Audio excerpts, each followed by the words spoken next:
ব্যারোটোর সময় যদি তুমি খেলতে মোহনবাগান টিমে, তাহলে কি টপ স্কোরার কে হতো, ব্যারেটো না শিশির ঘোষ? উল্টোটা আপনাকেও আমি প্রশ্ন করতে পারি যে আমাদের সময় যদি সবুজ তোতা খেলতো, এতগুলো গোল কি ব্যারেটোও করতে পারতো? চিমা কতটা ভয়ানক ছিল? খুব ভয়ানক, খুবই ভয়ানক। আমি কোনোদিন খেপ খেলিনি। খেপ খেলা মানে বুঝেছেন? যে শিশির ঘোষ নাকি বলতো হাতে টাকা পায়ে বল, এটা কি সত্যি? এটা কি শিশির ঘোষের বক্তব্য ছিল? 84-এ কিষাণু বিকাশ ছিল মোহনবাগানে, এবার 84-এ কিষাণু বিকাশ ইস্টবেঙ্গলে সই করবে। কত টাকার জন্য? না 10-20,000 টাকার জন্য।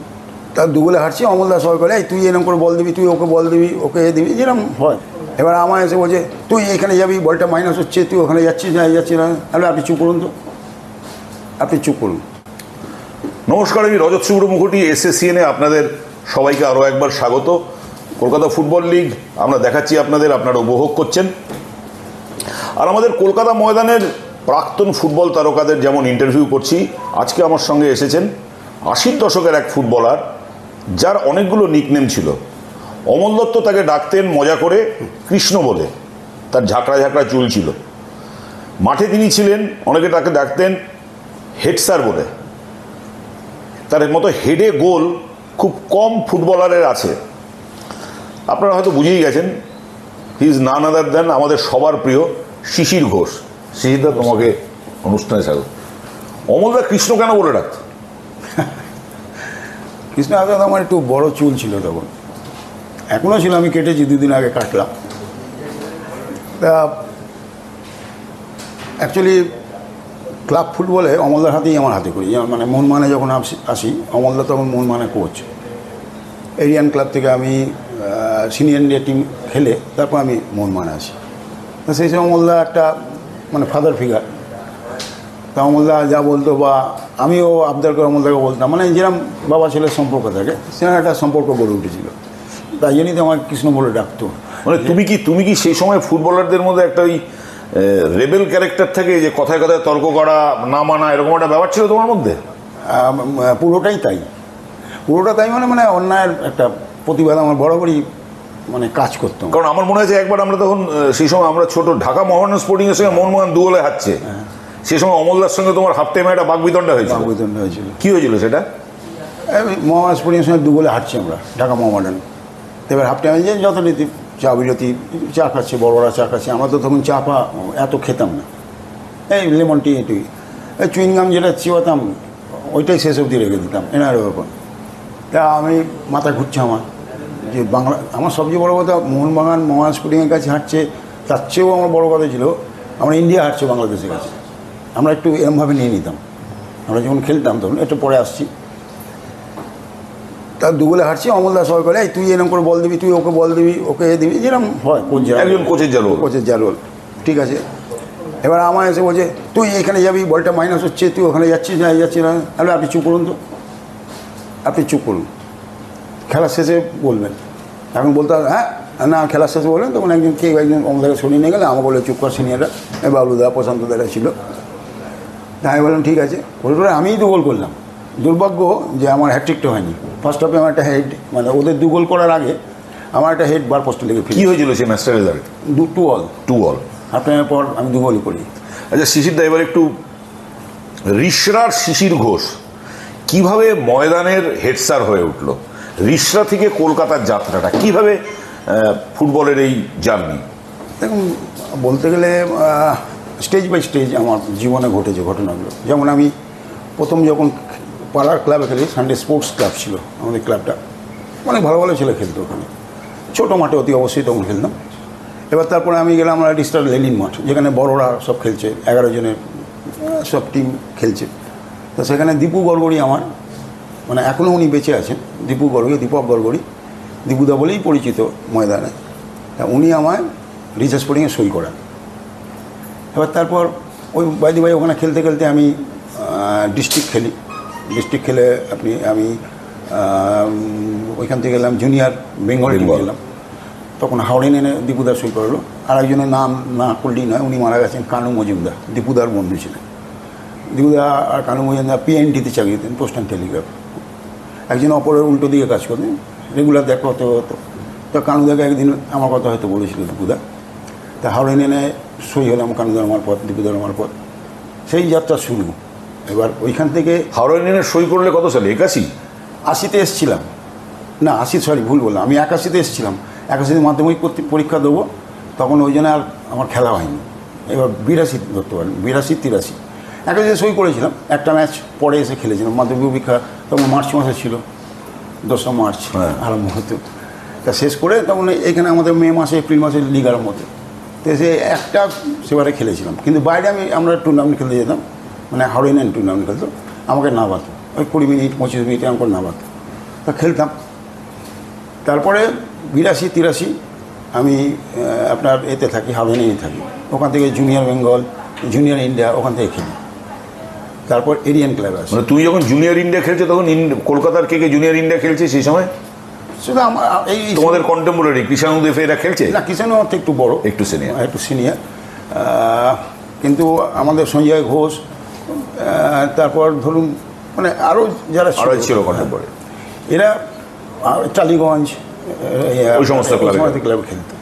তো ওখান থেকে 84 সালে আমি এরিয়ান ক্লাবে সই করি। এরিয়ান ক্লাবে সই করে আমি সিনিয়র ইন্ডিয়া টিমে চলে যাই। সিনিয়র ইন্ডিয়া টিমে খেলি, খেলতে খেলতে আপনার এরিয়ান ক্লাবে দুটো লিগের খেলা, তখন এই 26টা মতো ম্যাচ, 26 না 22টা তখন ছিল। তা 22টা খেলায় ধরুন, না 22টা না, সরি ভুল বললাম, 28টা গেম ছিল।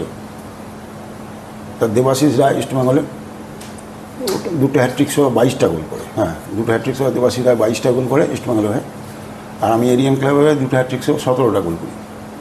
মানে সেই সময় ইস্টবেঙ্গল মোহনবাগানের স্ট্রাইকারদের সঙ্গে কম্পিট করছে শিশির ঘোষ এরিয়ানের খেলে। এটা বাইরে চেষ্টা করেছি, এবং অতি অবশ্যই আমার সহকারীরা চেষ্টা, মানে বল না দিয়ে, মানে সেই সময় এরিয়ানের 17 গোল, মানে ইটস আ হিউজ অ্যাচিভমেন্ট। দুটো হ্যাট্রিক সহ আবার মানে হয়ে গেছে, এটা আমি পেয়ে গেছি। এটা যাই হোক, আমার সহকারীরা তো অতি অবশ্যই মানে এর মধ্যে আছে। সিনিয়র প্লেয়ারদের অতি অবশ্যই নাম করতে হবে, সুজিত চক্রবর্তী মানে ইস্টবেঙ্গল ফেরত, মতি সিং, সেই সময় স্টার প্লেয়ার এরা, মানে ওরা আমার এরিয়ান ক্লাবে যায়। শঙ্কর অধিকারী, শিবনাথ বাড়ুই, কাকে ছেড়ে কাকে বলবো, এতগুলো সিনিয়র প্লেয়ার ছিল। পার্থ দে অতি অবশ্যই বলতে হবে। তা আমার পাশে ছিল, এবং আমিও উদ্বুদ্ধ হয়ে, মানে ওরা, আমি হয়তো চলে যেতাম, না জেনেই চলে যেতাম, হয়তো পেয়ে যেতাম, বা ওরা বল দিত, এমন বল দিত ভাবে ঠেলে দেওয়ার কাজ ছিল আমার। তো ভালো ওই করতে করতে এবার 85 সালে একটা ভালো ঘটনা হলো। 85 সালে যখন আমি মোহনবাগানে সই করি, মানে সই হয়নি তখন, ফার্স্ট আমার সই হতো মহাস্পোর্টিংয়ে। মহাস্পোর্টিংয়ে জার্সি এসব হয়ে গেছে। সাবিদা তখন মহাস্পোর্টিংয়ের সম্ভবত অফিসিয়াল কাম কোচ এরকম একটা ব্যাপার ছিল। তো অ্যাকচুয়ালি 13 তারিখ একটা ব্যাপার ছিল। 13 তারিখ মানে আমাদের যেহেতু হিন্দু মতে 13 তারিখ আমি সই করবো না, যে আমার বাড়ি থেকে এরকম একটা ছিল, যা হয় পড়ে যাই এরকম। তা 13 তারিখেই কিন্তু খেলতে যেতে হবে। অতনু ভট্টাচার্য তখন মহাস্পোর্টিংয়ে ছিল। আমি বললাম না, আমি যেতে পারবো না, বাড়ির লোক বারণ করেছে, আমি যেতে পারবো। তখন জার্সি প্যান্ট হয়ে গেছে, নাগজি ট্রফি খেলতে যাবে। এবার মোহনবাগানও নাগজি ট্রফি খেলতে যাবে। এবার বাইদিবাই এই কানুদা, সুব্রত ভট্টাচার্য, তখন কানুদা সুব্রত, কাঁচরাপাড়া শ্যামনগরের লোক, তো কাঁচরাপাড়া কানু মজুমদার ছিল, আর সুব্রত ভট্টাচার্য ছিল শ্যামনগরে। তা একই জায়গা ছিল, দেখা সাক্ষাৎ হলো। এবং বাবলু বলে, আমি নিজে শুনেছি, বাবলু বলে ডাকতো, ও কানু বলে ডাকতো, এরকম ব্যাপার। তা বলে তুই একে সই করা, সিসিকে সই করা। তখন কিন্তু এই টালিগঞ্জ ক্লাবে কমল ঘোষ বলে একটা ছেলে ছিল, স্ট্রাইকার খেলতো, ও অনেকগুলো গোল করেছিল লিগে, 10-12টা মতো ও গোল করেছিল। তা একদিন এবার চুনি গোস্বামী বাইদিবাই মোহনবাগানের মানে জিএস, এবার চুনিদা আমাদের মন্টু ঘোষের কাছে গেছিল টালিগঞ্জে, যে মানে all in all Montu Ghosh. তা মন্টুদা তো ইস্টবেঙ্গল সাপোর্টার। এবার মন্টুদা তো, কিন্তু আমি টালিগঞ্জের মেম্বার তখন থেকে, জানেন তো, টালিগঞ্জে আমি লাইন মেম্বার তখন থেকে, কিন্তু আমি খেলিনি টালিগঞ্জ ক্লাবে। মন্টুদা খুব ভালোবাসতো আমার। তা মন্টুদা, চুনিদা মন্টুদাকে জিজ্ঞাসা করেছে, আপনার কমল ঘোষটাকে দিন, মানে মোহনবাগানে সই করা হবে 85 সালে। এবার মন্টুদা বলেছে, আপনি কমল ঘোষকে নেবেন না স্ট্রাইকার নেবেন? বললো না, আমি স্ট্রাইকার নেব। কমল তো স্ট্রাইকার, কে বলছে? চুনিদা বলছে না, আপনি শিশির ঘোষকে নিন। সেই শুরু আমার, চুনিদার হাত ধরে, মন্টুদার হাত ধরে মোহনবাগান ক্লাব, বাবলুদার হাত ধরে মোহনবাগান ক্লাব। মানে 85 সালে শিশির ঘোষ মোহনবাগান যাত্রা শুরু হলো। 85 সালে সেই সময় একটা জিনিস শোনা যায়, আমি আনছি, যে শিশির ঘোষ নাকি বলতো হাতে টাকা পায়ে বল। এটা কি সত্যি? এটা কি শিশির ঘোষের বক্তব্য ছিল, হাতে টাকা পায়ে বল? তখন হয় 85 সালে তারপরে আমি নতুন ঢুকছি তখন হাতে টাকা পায়ে বলে। আর হাতে টাকা পায়ে বলে আক্ষরিক অর্থটা অন্য, কিন্তু সব কথার যে একই মিনিং হবে তা না। যেমন আমি বাইদি তখন বলেছিলাম, তখন সাংবাদিক অরুণ সেনগুপ্ত মারা গেছেন। তা ওরা তো উনি আমার বাড়ির পাশেই থাকতেন কন্যাগড়ে। তাই আমি কথা বলতে বলতে এবার আমি যাব না, খেলতে যাব না। তাই আমি টাকা দে, তুই তো মোহনবাগান ক্লাবের হয়ে বলতে এসছিস, তো প্রথমত বলাই উচিত হয়নি যে তুই সাংবাদিক মোহনবাগান ক্লাবে আসবি কি ইস্টবেঙ্গল ক্লাবে যা। পাড়ার ছেলে হিসাবে বলতে এসছিস, ভালো কথা, যা খেলবি যা, এই যা, ডুরান যা, রোয়ার যা, এখন টাকা দে, হাতে টাকা দে, তারপর পায়ে নয় বল দেবো। এবার আপনাদের সাংবাদিকের এতে তর্জমায় ওটা হয়ে গেল হাতে টাকা পায়ে বল। কিন্তু হাতে টাকা পায়ে বলতে প্রফেশনালিজম, ভুল তো কিছু নেই, ভুল কিছু নেই, কিন্তু ওইটাই ব্যঙ্গাত্মক রূপে আমার গায়ে সেটাই যায়নি। আমি এটা বলতে পছন্দ করি এবং আমার গর্বের সাথে বলি, অ্যাডভান্স ছাড়া কোনো কাজ হয় না। আপনি বলুন না, আজকের জগতে, আজকে তো বলছেন কর্পোরেট যুগ, এই যুগ, অ্যাডভান্স ছাড়া কাজ হয় কোথাও? তখনও হতো না, কিন্তু তখন কথার একটা দাম ছিল, সেই কথার দামের ওপর সব চলতো। কিন্তু আস্তে আস্তে ওটা ময়দানে ফুটবলটার মতো আস্তে আস্তে ওই কথাগুলো, ওই লোকগুলো হারিয়ে গেল।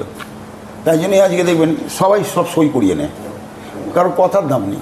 না, শিশিরদা 85 সালে মোহনবাগান তুমি জয়েন করলে, পেমেন্ট মনে আছে কত ছিল? ফার্স্ট শিশির ঘোষ কত? 20,000 টাকা। 20,000 টাকায় 85 সালে ফার্স্ট পেমেন্ট। তার মধ্যে এটাও বলেছিলাম, একটা গল্প আছে, গল্প হলেও সত্যি। সেবার 84-এ কিষাণু বিকাশ ছিল মোহনবাগানে, এবার 84-এ কিষাণু বিকাশ ইস্টবেঙ্গলে সই করবে। কত টাকার জন্য? না 20,000 টাকার জন্য, মানে 10,000 টাকা করে চুনি গোস্বামীকে বলেছিল বাড়াতে, যে চুনিদা কিছুতেই ইয়ে করবে না।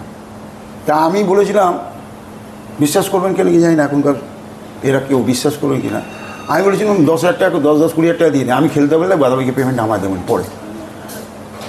মানে কিষাণু বিকাশকে 10 দিতে বলেছিলাম, ওকে তোমার টাকা থেকে? হ্যাঁ, আমাকে যা দেবেন 20,000 টাকা আমার পেমেন্ট আপনি দিয়ে দিন, আমি ভালো যদি খেলতে পারি সারা বছরের শেষে আমায় দেবেন টাকা। তখন ওই না, এরমভাবে হয় না। সরি, আমি কেন বলেছিলাম? আমি কি প্রথমেই মোহনবাগানকে ভালোবেসে বলেছিলাম? হ্যাঁ, অতি অবশ্যই ভালোবেসেছিলাম, আমার প্রথম বড় টিম নিশ্চয়ই ভালোবাসবে। কিন্তু আমার স্বার্থের দিকটাও আমি দেখেছিলাম যে এরা সিনিয়র, মোহনবাগান এরা সিনিয়র, এরা 1 বছর 2 বছর 83 সালে এসেছিল, 2 বছর হয়ে গেছে কিষাণু বিকাশে, এবং দুর্দান্ত প্লেয়ার। ওদের যদি পাশে পাই, আমি যদি ইন্ডিয়ান ক্লাবের ওই 17টা গোল করতে পারি, ওদের আমি পাশে পেলে 25টা গোল করবো, 25টা গোল করবো, আর বেশি গোল করবো। আমি কিন্তু এই চিন্তাধারা নিয়ে বলেছিলাম, আমার আর কোনো চিন্তাধারা ছিল না। আমি কিষাণু বিকাশকে আমি চিনতামই না, মানে খেলার এতে যা দেখেছি, এগেনস্ট টিমে খেলেছি এইটাও। কিন্তু ভালো প্লেয়ার এটা তো সবাই জানে, চোখে সচক্ষে তো দেখেছি, খেলেছি তো। সেই জন্য আমি চেয়েছিলাম ওরা যেন আমার টিমে থাকুক, তাহলে আমি বল বেশি পাবো, গোল করতে পারবো বেশি। দুর্ভাগ্যবশত হয়নি, এটা একটা মনে দুঃখ থেকে গেছে। আচ্ছা, আমি একটা জিনিস খুব ভাবি যে তুমি 85-এ মোহনবাগান ঢুকছো, 85-এ মোহনবাগান ঢুকে তুমি এমন একটা জাংশনে দাঁড়িয়ে আছো যখন 70s-এর প্লেয়ারগুলো শেষ হচ্ছে, আবার নতুন করে একটা ব্যাচ উঠছে, চিন্টু চৌধুরী, সুরজিৎ সেনগুপ্ত, রঞ্জিত মুখার্জি, এরা শেষ হয়ে যাচ্ছে, আর নতুন একটা জেনারেশন উঠছে। তুমি জাংশনটায় দাঁড়িয়ে আছো। আবার তুমি যখন 96-97 খেলা ছাড়ছো, তখন 90s-এর অন্য ব্যাচ উঠে যাচ্ছে, তুমি মাঝখানটার পিরিয়ডটায় দাঁড়িয়ে আছো। একটা খুব সিম্পল প্রশ্ন, এই 3টে যুগই তুমি দেখেছো, 70s, 80s, 90s, বাংলার ফুটবলের সেরা সময় কোনটা? দেখেছি বলে 70s তো আমি খেলিনি, শেষ তাদের এন্ডটা দেখেছো? হ্যাঁ, এন্ডটা দেখেছি এবং শুনেছো। 80s-এর প্রথম থেকে আমি দেখেছি এবং খেলেছো। ছোটো টিমে আমি, বড় টিমে গৌতম দা, বিদেশ দা, মানস দা, সুব্রত ভট্টাচার্য, বড় মনোরঞ্জন ভট্টাচার্য, ভাস্কর মল্লিক, এদের সব দেখেছি। তখন একটা মানে এখন যে 90s-এর পরে যে যাত্রা বিমান নেই তা নয়। না, আমি বলছি 70s, 80s না 90s, কোন সময় বাংলার ফুটবল সেরা ছিল? এইটা দেখুন, এটা মুশকিল আছে বলা, কারণ কি পরিসংখ্যান যেদিকে ভারী, আপনারা বলবেন স্যার না 7-এর দশকে প্লেয়াররা ছিল, অনেক ট্রফি জিতেছিল, ও ছিল। এবার 80-র দশকেও যদি বলি, এবং মানে আমি আমার দশককে যদি টানি বলছি এই জন্য, হ্যাঁ একদম, কারণ তখন দেখো আমি যদি বলি যে 70s-এ ধরুন অন্যান্য টিমগুলো এত বাড়বাড়ন্ত ছিল না, দিনে দিনে টিমগুলো আরও বাড়বাড়ন্ত হয়েছে, বাইরের টিমগুলো আরও ভালো খেলছে। 70-এ যা ছিল 80-তে ইমপ্রুভ করেছে, আবার 90s ইমপ্রুভ করেছে। সেই হিসাবে আমরা একটা অ্যানালিসিস করতে পারি। কি হবে সেই অ্যানালিসিস?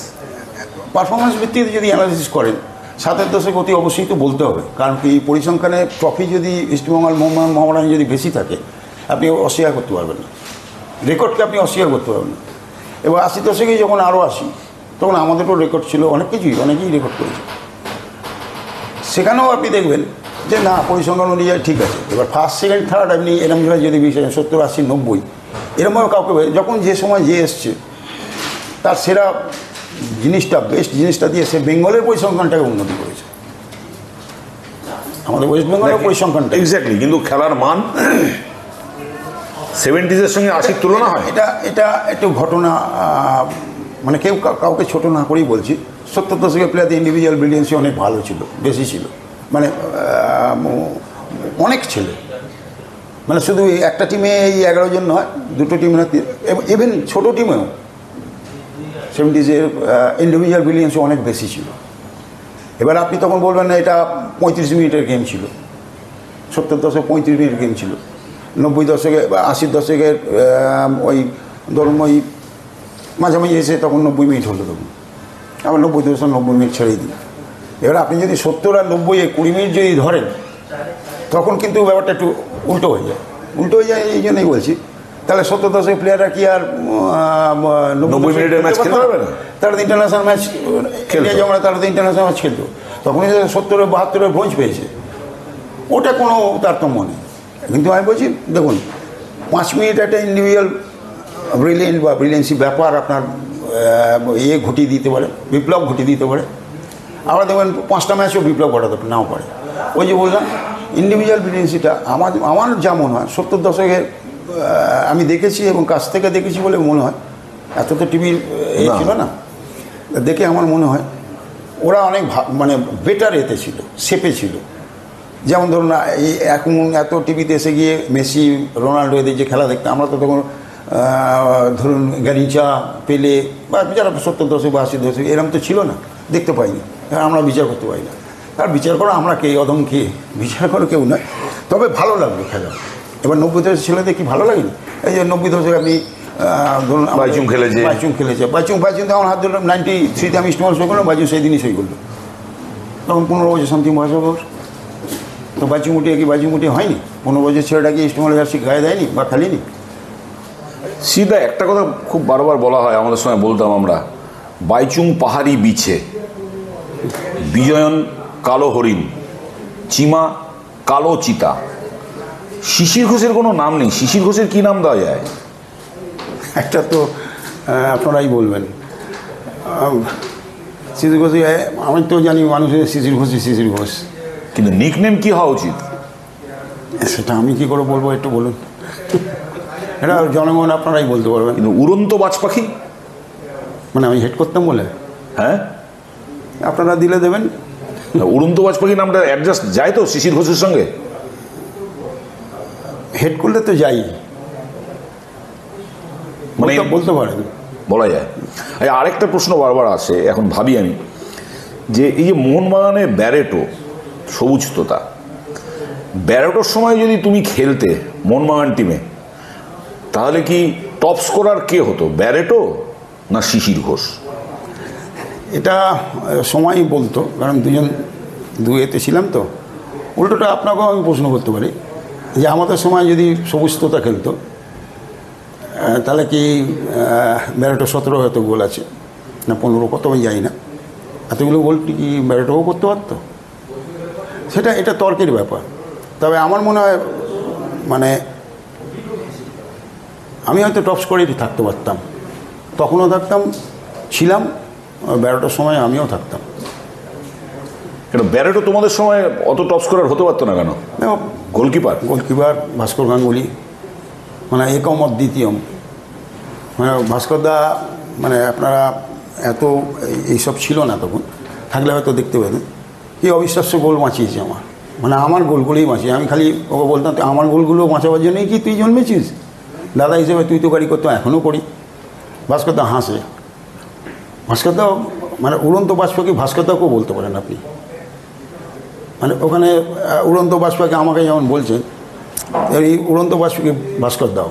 মানে তার মানে ব্যারেটো যদি তোমাদের আমলে খেলতো তাহলে টপ স্কোরার শিশির ঘোষ বলতে পারেন। এটা আমি কেন বলবো, আপনারা জনসাধারণ যারা সমর্থক যারা আছে খেলা দেখেই হয়তো বলতো, তখনও হয়তো গোল করতাম, কারণ আমার কাজ তো গোল করা। কিন্তু এই যে মানে আমার যে ব্যারেটোকে নিয়ে যে এত যে মাতামাতি ময়দানে মোহনবাগান সমর্থকদের, এটি কি শিশির ঘোষ কি? দেখুন, আমি প্রশ্ন করার আগে একটা কথা বলে রাখি, দেখ আমি কারোর সাথে কারোর তুলনায় যাই না, প্রথমেই বলেছি। কেউ দেখবেন এই যে বাবা ঠাকুরদা যে বাড়ি বলে, দেখবেন বাবা ঠাকুরদা বাড়ি করে, হয়তো বাড়িটা আবার ভেঙে পড়লে রেনোভেট করার একটা জায়গা থেকে সেখানে ছেলে করে। তো এবার বাড়িটা যখন ভেঙে যায়, ধরুন বা বাড়িটা গড়া হয়, এবার ধরুন আমরা বাড়িটা হয়তো গড়েছি, এবার ব্যালকনি হয়তো ব্যারেটো করে, ব্যারেটো হয়তো হাসছে বা মন সমর্থক হাসছে, এর মতো হতে পারে। মানে ভিত্তি বানিয়ে দিয়েছেন আপনারা, বাড়ি বানিয়ে দিয়ে রেনোভেশনের কাজ করেছে ব্যারেটো, এটা বলতে পারেন। আচ্ছা শীত, এবার একটা প্রসঙ্গে আছি যে এই শিশির ঘোষ বলের গোলের গন্ধ পেত, কি ছিল মানে রাস কেয়া থা, যে যেখানে বল ডি বক্সে মাথায় বল মানে শিশির ঘোষ অ্যান্ড গোল। শিশির ঘোষ কি গোলের গন্ধ পেত না? কি ছিল? কি ট্রেনিং নাকি সহজাত ক্ষমতা কি ছিল? কি মনে হয় এখন? সবার উপরে তো বলতে হবে উপরওয়ালা একটা দান, উপরওয়ালা আমাকে পাঠিয়েছেন, এই কাজ করতে পাঠিয়েছি, নাহলে তো আমি প্রিন্সিপাল প্রফেসর হয়ে বসে থাকতাম। আমাকে বলেছে তোকে এই কাজ করতে হবে, যা, এটা দিয়ে আমায় পাঠিয়েছি। এবার গন্ধ পাওয়ার ব্যাপারটা কীরকম করে বলি? গন্ধ পাওয়ার ব্যাপারটা ধরুন, ওই বাড়িতে আগেকার যুগে যারা মাংস হতো গন্ধ হাওয়ায় হাওয়ায় গন্ধ পেতুন, অনেক দূর অবধি গন্ধ যেত, তো সেরকম একটা মাংস রান্না হতো। খেলাটাকে আমি সেরকমভাবে ভাবুন। এবার ওই গন্ধটা ছড়াবার জন্য একটা নুন দরকার, নুনটা হচ্ছে ওই গোল মাঠে খেলাটা, সেইটা নুনটা আমাকে হয়তো ভগবান বলছে নুনটা নিয়ে আয়, দোকান থেকে নিয়ে আয় এবং খেলা মাঠে দিয়ে দে, নুনটা দে, দর্শকরা আনন্দে লাফাবে, বলটা গোলে ঢুকবে, তুইও লাফাবি, সবাই লাফাবে। ওই বেশি একটা চলে এসছে গন্ধ, মানে ওইরকমভাবে গন্ধ, ওই মাংস সন্ধানী শিশির ঘোষ। আচ্ছা হেডে বেশি গোল না পায়ে বেশি গোল? এই রে, এটা তো মুশকিল বলা। হেডে সবাই বলে ঠিক কথা, কিন্তু হেডটা আপনি দাঁড়িয়ে দাঁড়িয়ে হেড তো করতে পারবেন না, আপনাকে পা দিয়েই জাম্প করেই উঠতে হবে। পাটাকে আমার মনে হয় বেশি গোল দেওয়া উচিত। আচ্ছা একটা জিনিস বলি, 85 থেকে তুমি শুরু করলে, 85 থেকে মোহনবাগান 85 থেকে 93 একদম মোহনবাগানের ঘরের ছেলে হয়ে গেলে। ঘরের ছেলে না, মানে ভালোবাসতাম, দর্শকরা আমায় ভালোবাসতো, আমিও পরিবেশটা ভালো রাখতো আমার, খেলে গেছি বছরের পর বছর। তো মোহনবাগান থেকে তুমি ইস্টবেঙ্গলে ঘরের ছেলে শিশির ঘোষ 93-94 ইস্টবেঙ্গলে চলে গেল কেন? এটা একটা টাকার জন্য না, শিশির ঘোষ কোনোদিন টাকার জন্য বলা করে না, আজ পর্যন্ত আজকের দিন অব্দি আপনারা এইখানে বসে আছি, শিশির ঘোষ কোনোদিন টাকা পয়সা তাহলে কোথাও বলে না কিছু। তাহলে মোহনবাগান তো প্রাণ, শিশির ঘোষ মোহনবাগান ছাড়লো কেন? অফিসারদের, অফিসিয়াল যারা ছিল, অফিসিয়াল যারা, তাদের বদলনতায়, তাদের ইচ্ছা মর্জি যে না তোমার সাথে আমি কথা বলছে না, অ্যাভয়েড করছে, কেউ আমার বলছে না রাখবো না। আমারও তো 85 থেকে 92 একটা বয়স হয়েছে, ময়দানটাতে আমারও চেনা হচ্ছে, তাই বললাম না এখানে সম্মান পাওয়া যাবে না, যেখানে সম্মান নেই সেখানে সময় নষ্ট করে লাভ নেই, যেখানে সম্মান পাওয়া যায় সেখানেই থাকতে হয়, তো সঙ্গে সঙ্গে অ্যাভয়েড করা উচিত। কৃতজ্ঞতা জানাবো মন্টু ঘোষ, উনি আবারও আমার কাছে এসেছিলেন, এসে পল্টুদা বলেছেন এই সময় সিটটাকে সই করিয়ে নাও। পল্টুদা ম্যাটসঅপ, পল্টুদা আমার সই করিয়েছিল, পল্টুদার এতে আমি সই করেছিলাম ইস্ট বেঙ্গলে। এবং তারপরেরটা মোহনবাগানের যারা অফিসিয়াল থেকে আরম্ভ করে যারা দর্শক সমর্থক, এদের বলবো না, অফিসিয়ালরা জবাব পেয়ে গেছে। তো ইস্ট বেঙ্গলের মোহনবাগানের গোল ছিল? হ্যাঁ, গোল ছিল, আমার 3টে গোল আছে এবং ওখানেও হ্যাট্রিক হয়ে যেত। মানে যখন তুমি ইস্ট বেঙ্গলের মোহনবাগানের ওই কিছু কর্মকর্তার অপমানের বদলা নিলে, তখন সেই গোলটা কি জীবনের সব থেকে মনে রাখার মতো গোল ছিল? এটা তো মনে রাখতেই হবে, মনে রাখার মতো আরও ব্যাপার হয়ে যেত যদি গোলটা থার্ড বলটা যেটা ব্যাক ভলি মেরেছিলাম আপনার বারবাটি স্টেডিয়ামে, ওটা যদি গোলে ঢুকতো, গোলে ওদের হেমন্ত ডোরা ছিল, ওটা ঢুকলে হ্যাট্রিক হয়ে গেলেও ওটা আরও যোগ্য জবাব হতো। কিন্তু আমি দেখুন মোহনবাগান ইস্টবেঙ্গল যেখানে যেই প্লেয়ারই খেলুক যাই খেলুক একে অপরকে মানে হারাবার জন্য বদ্ধপরিকর। জবাব দেওয়াটা পড়ে, জবাব দেওয়া শুনুন, জবাব দেওয়া প্লেয়ারকে জবাব দেয় না। প্লেয়ার হয়তো আমি কাটিয়ে গোল করে দিলাম, লোকে রিপোর্টার থেকে আরম্ভ করে যোগ্য জবাব দিয়েছে। আমরা কিন্তু প্লেয়ার, আমরা কিন্তু একই জায়গায় মিশে আছি। হ্যাঁ জিতে, আজকে আমি জিতেছি, কালকে ও জিতবে না। এবার শিশির ঘোষ 94 ইস্টবেঙ্গল খেললো, আবার 95 ব্যাক টু মোহনবাগান, ফিরলে কেন? ফিরলাম, ওখানেও একটা ব্যাপার ছিল, ওখানে দুটো ছেলের চাকরির ব্যাপার ছিল।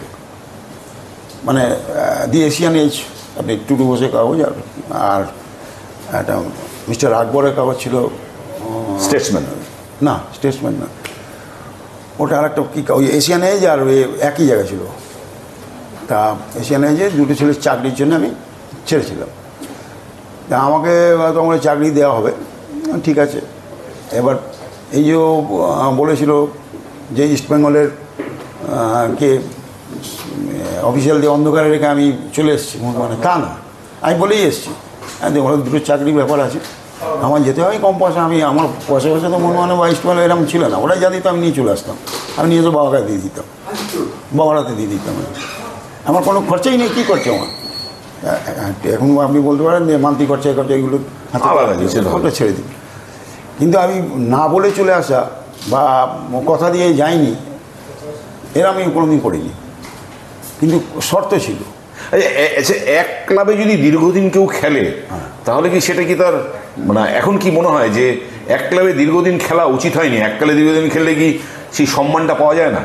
না এটা আজকের যুগে প্রশ্ন করছেন না, তখন এখন যখন শিশির ঘোষ দেখে এখন কি মনে করে যে এক ক্লাবে অতদিন খেলা উচিত হয়নি? না না না না, আমাদের মনে হয় না, কারণ কি আমাদের যুগে টাকা পয়সা ছিল না। এখন যেন আপনি কর্পোরেট ব্যাপার দেখছেন, দেখছেন অনেক কিছু ব্যাপার আছে, আমাদের যুগে এত ছিল না। আমাদের টিমের ভালোবাসাটাই, সমর্থকদের ভালোবাসাটাই, ওটাই চিরস্থায়ী, ওটা বিরাট পাওনা। যেটা এই যে বিরাট পাওনা বললাম এখনও পেয়ে আসছে, আজকের দিনেও পেয়ে আসছে। সে মোহনবাগান বলুন, ইস্টবেঙ্গলে 2 বছর বলুন, যাই বলুন, বা ময়দানে যে কোনো ছোটো টিম বলুন, মালি যারা আছে তাদের আমি তো মনে করি আমি খুব লাকি যে আমার সবাই ভালোবাসে। না এবার ইস্টবেঙ্গলে খেললে মোহনবাগানে খেললে কোন টিমে খেলার অভিজ্ঞতা মানে মনে রাখার মতো, ইস্টবেঙ্গল না মোহনবাগান? যদিও তুমি ইস্টবেঙ্গলে 2 বছর খেলেছো, মোহনবাগান আবার ফিরে গেলে 10 বছর।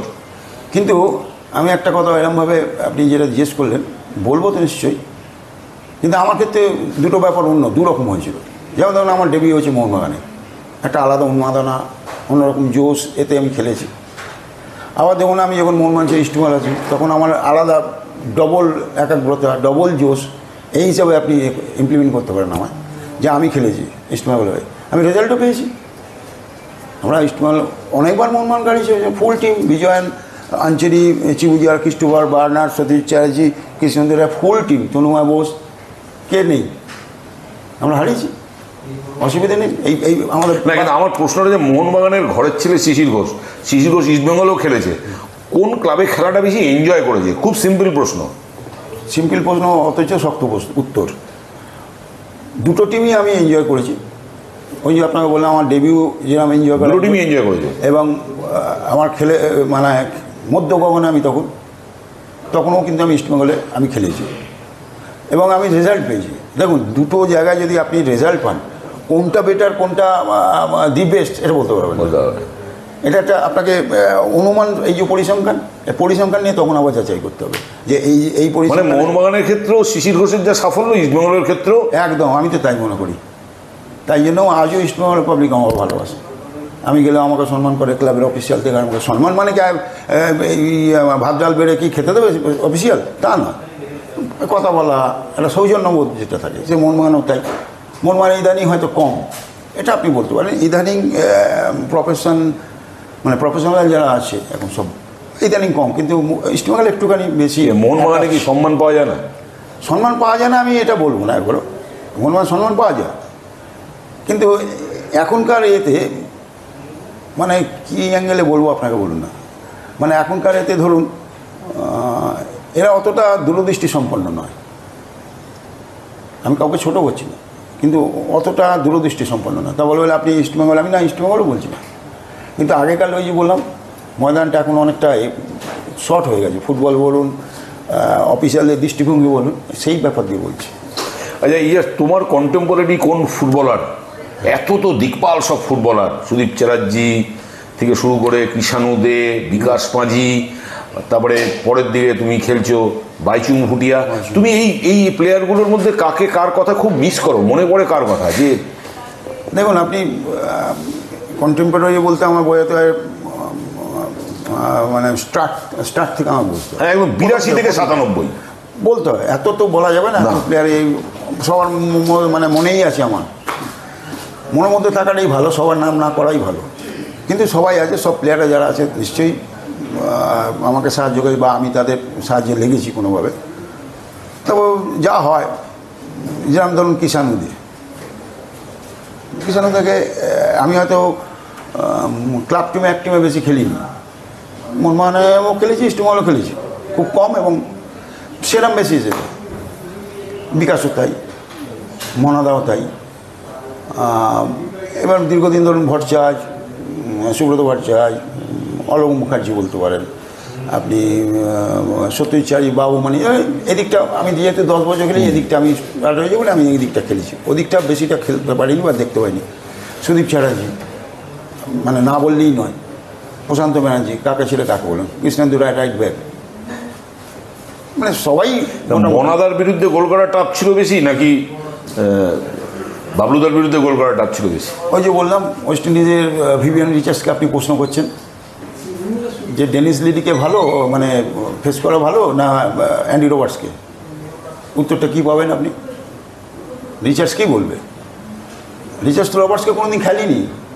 আপনি বলে অ্যান্টিগো আর বারবাডোজ খেলছেন, ঠিক আছে, ভালো বললে এটা বারবাডোজ বলছেন। এবার আমি তো দীর্ঘদিন সুব্রত ভট্টাচার্য ফরে খেলে এসেছি, আমি তো মনার হয়ে গেছে। তবে তুমি সুব্রতদাকে পাও না? সুব্রত রিটায়ার হয়ে গেছে, 90 সালে রিটায়ার হয়ে গেছে। কিন্তু দুজনকে তো দিয়ে, তুমি একটা তীক্ষ্ণ ক্রোধার স্ট্রাইকার, তোমার কি মনে হয়? না, দুজনে মানে কথা বলার অবকাশ নেই আমাদের দুজন সম্বন্ধে।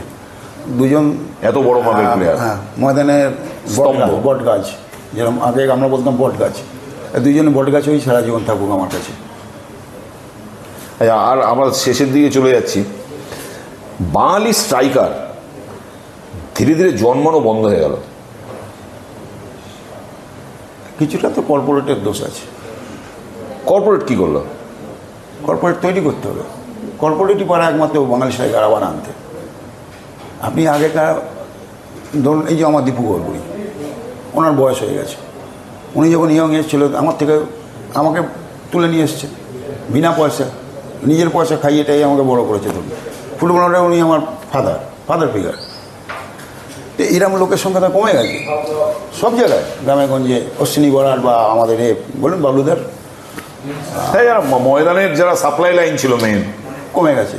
তারপর কমে গেছে আপনার চাকরি দেওয়ার ক্ষমতা। যেমন ধরুন ব্যাংকগুলো, একটাও ব্যাংক, আমরা কী করতাম আমাদের বাড়িতে, ধরুন ব্যাংক, ফুড কর্পোরেশন, আমার কথাই বলছি, আমার ফ্যামিলির কথা বলছি। আমার 2 দিদি আছে, একটা দিদি আছে, একটা বোন আছে, এদের বিয়ে দিত আমি যখন 85-এ ঢুকছি।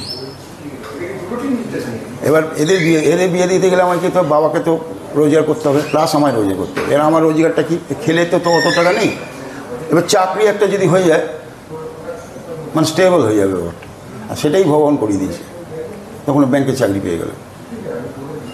এই যে চাকরির যে এখন অভাব আছে, ধরুন কী করতে ছেলেরা, মফস্বলের ছেলেরা খেলবে আপনি বলুন, কী করতে খেলতে আসবে আপনি বলুন?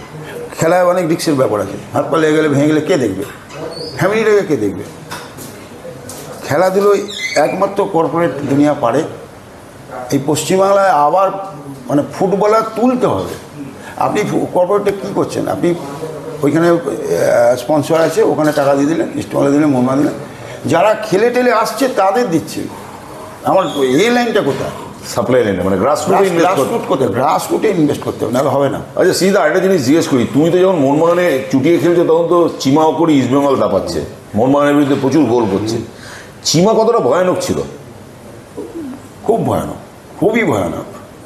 মানে এখন যারা খেলেনি এখন বলছে, আমি তুল্যমূল্য বিচারে যেতে চাই না, সবাই ভালো, চিমা বড়ো না, ব্যারোটো বড়ো না, এ বড়ো না, ও বড়ো, আমি ওর মধ্যে যেতে চাই না। স্টাইল অফ খেলা সবার আলাদা, কিন্তু রেজাল্ট কিন্তু সবাই দিয়ে গেছে।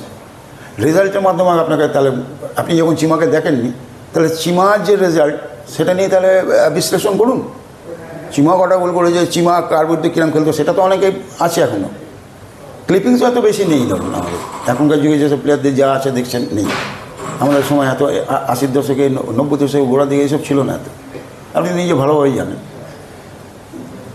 কিন্তু আমি বলছি একটা প্লেয়ারের, আমি অন্তত বিচার করি দীর্ঘদিন ধরে সাপোর্টাররা, এই যে আপনি বলছেন চিমা ভয়ঙ্কর ছিল কিনা আজকে এই জায়গায় দাঁড়িয়ে প্রশ্ন করছেন, তার মানে এখনো তার এফেক্টটা আছে।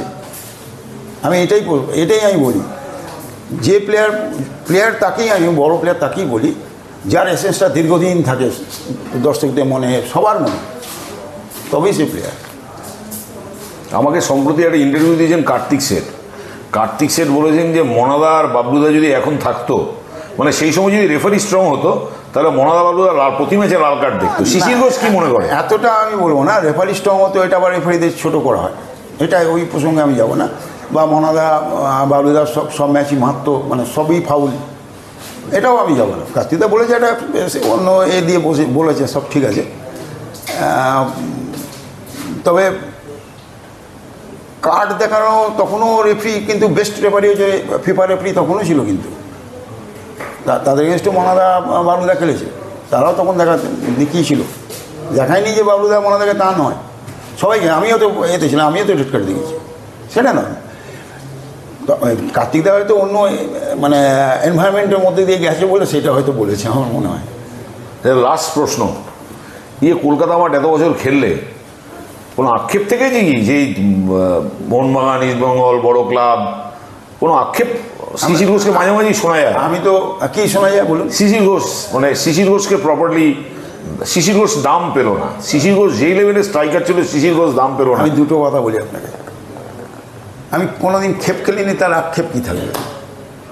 আমি কোনোদিন খেপ খেলিনি। খেপ খেলা মানে বুঝেছেন? হ্যাঁ, পয়সা নিয়ে খেলা আমি কোনোদিন খেলিনি, তাহলে আমার আক্ষেপ থাকবে কেন?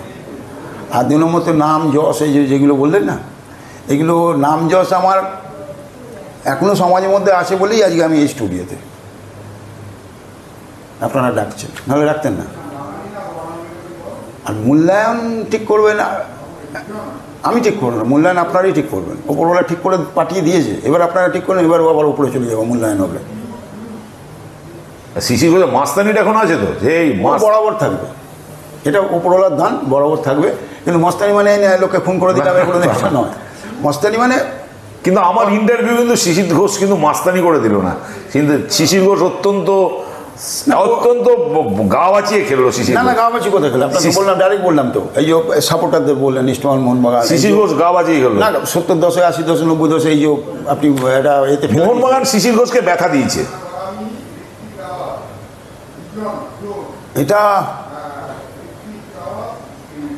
কিছুটা দিয়েছে আমি তার 50% এর বলতে হয় না, কারণ দর্শকরা এখনও যারা দর্শক, আগেও দর্শক ছিল, ওরা যথেষ্ট করে। কিন্তু কিছু অফিসিয়ালের মাধ্যমে আমি যে ব্যথা পেয়েছি, সে ব্যথা আমি সয়ে নিয়েছি। আমি জানেন অফিসিয়ালরা সইতে পারবেন কিনা। আর ইস্টবেঙ্গলের মোহনবাগানকে প্রায় হ্যাটট্রিক করে ফেলা, গোল দাও, এটা কি সেই অফিসিয়ালদের যোগ্য জবাব? না, তো অফিসিয়ালদের শুনুন, আমি গোল করলে, আমার টিম জিতলে, যে টিমই খেলি, আমার টিম জিতলে আমার থেকে বেশি আনন্দিত তো কেউ হবে না, বা আমার দলের সাপোর্টারদের থেকে কেউ বেশি আনন্দ পাবে না। কিন্তু আমি ওদের জবাব দেওয়ার জন্য যে আমি গোল করতে যাচ্ছি, এটা তা নয়। এটা একটা ওইটা 90 মিনিটের ভেতর থাকে, একে অপরের এটা এগেনস্টে যে খেলাটা, ওটা 90 মিনিটের মানে ভেতর থাকে। এবার যেই বাইরে চলে যাই, তখন আমরা দাদাভাই সবাই হয়ে যাই। ইস্টবেঙ্গল মোহনবাগান পাশাপাশি দুটো হোটেলে থাকে, আমরা আবার ওর বাড়ি গিয়ে ঘরে গিয়ে খাচ্ছি, একই ব্যাপার। কিন্তু ওই 90 মিনিটটা কিন্তু আলাদা, ওটা মানে আমি আমার মানে বাড়ির লোককেও চিনি না। এটা পাগল শিশির ঘোষকে বলতে পারেন। ওকে, থ্যাংক ইউ শিশিরদা, থ্যাংক ইউ। একদম এরকম থাকবে, একদম চেঞ্জ হবে না, বদলাবে না, এরকম রাখলেই থাকবো। Thank you. Thank you.